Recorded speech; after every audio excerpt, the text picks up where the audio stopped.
What if I told you that the financial reset you've been waiting for isn't just a possibility anymore, but a meticulously planned operation now entering its final, most critical phase? This isn't speculation. This is the culmination of geopolitical maneuvering, economic engineering, and a strategic vision from Baghdad that is finally ready to be unveiled. And if you're holding the Iraqi dinar, what you're about to hear will redefine everything you thought you knew about your investment.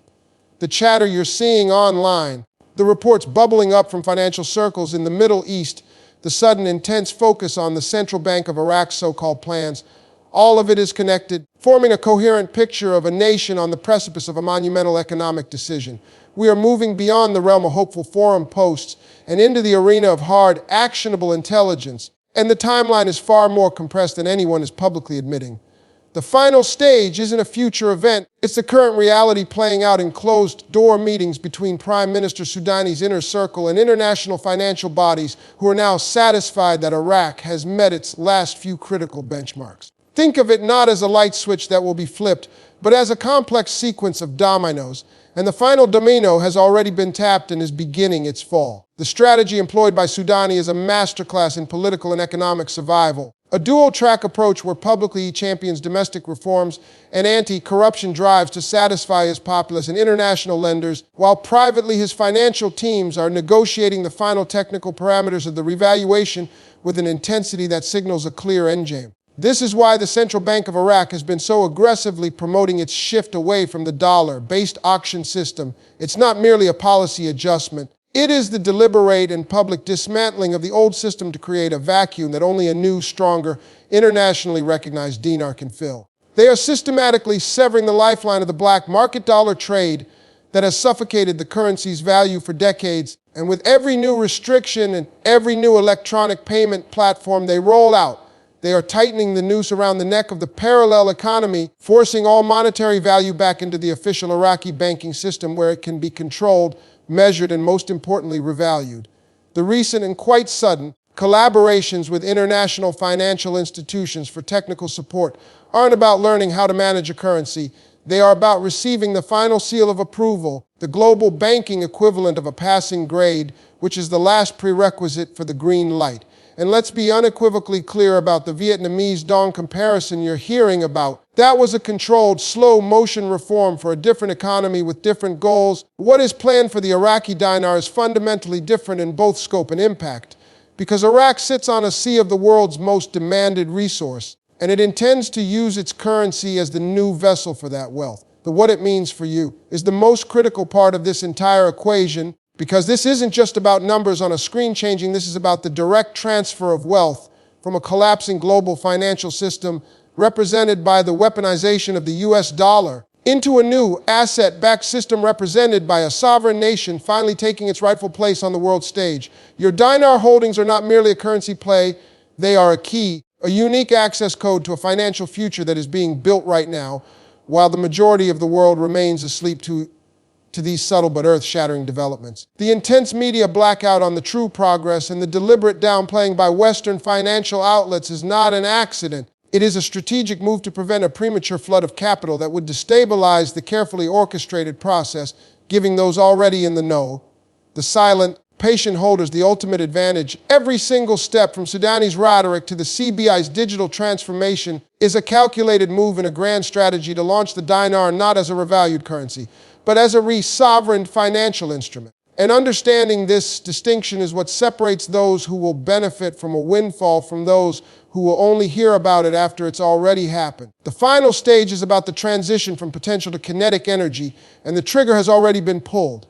So let's pull back the curtain on the central mechanism driving this entire process, the true engine of the revaluation, which is the Central Bank of Iraq's master plan to systematically dismantle the dollar's dominance within its borders and forcibly repatriate value back to the dinar. A financial operation of unprecedented scale and boldness that is already underway and creating the necessary conditions for a fundamental repricing of the currency. The CBI strategy is not a single announcement, but a multi-pronged, relentless assault on the old system, and their most powerful weapon is the rapid, mandatory digitization of the Iraqi economy, a move that effectively cuts the legs out from under the cash-based black market and forces every transaction into the transparent, trackable realm of the formal banking system where the dinar is king. This is the real meaning behind the government's push for electronic payments, payroll digitization, and the crackdown on dollar cash withdrawals. It is a financial scorched earth policy against the corrupt networks that have profited from a weak dinar for 2 decades, and it is creating a closed, controlled economic environment where the central bank has absolute command over the money supply. Imagine trying to value a company when you have no idea how many shares are outstanding or who holds them. That has been the problem with the dinar for years. Billions of notes circulating outside the banking system in the shadow economy. But now, with this digital transformation, the CBI is finally achieving what was once thought impossible: true and accurate census of the monetary mass. This precise knowledge is the single most important prerequisite for a revaluation, because you cannot confidently set a new, stronger exchange rate if you don't know exactly how much currency you have in circulation and who holds it. This digital lockdown provides that certainty, allowing the central bank to move with a confidence they have never possessed before. Furthermore, this isn't happening in a vacuum. It is being done under the direct supervision and with the explicit approval of the International Monetary Fund and the World Bank, who are not just observers but active participants, providing the technical expertise and, more importantly, the political cover for Sudanese government to execute these painful but necessary reforms without being toppled by internal opposition. The recent agreements with international entities for financial infrastructure development are not just contracts, they are the installation of the new plumbing for the revalued currency, ensuring that the moment the new rate is announced, it can be seamlessly integrated into the global SWIFT network and recognized by correspondent banks from New York to London to Hong Kong. This global preparation is what differentiates this moment from every false dawn in the past. The international architecture is literally being built around the dinar as we speak, creating the pathways for the massive capital inflows that will follow the revaluation. And let's be blunt about the American role in this. The strategic framework agreement between the U.S. and Iraq has quietly shifted from a military focus to an economic one, with American interests keenly aware that a stable, financially independent Iraq is a crucial counterweight to Iranian influence in the region, meaning there is a powerful, unspoken geopolitical incentive for the U.S. to allow and even facilitate dinar revaluation that strengthens the central government in Baghdad. The CBI's plan, therefore, is a brilliant synthesis of domestic necessity and global realpolitik, using the tools of digital finance to create an incontrovertible audit trail of the economy, thereby giving international partners the confidence they need to bless the new exchange rate without fear of immediate collapse or hyperinflation.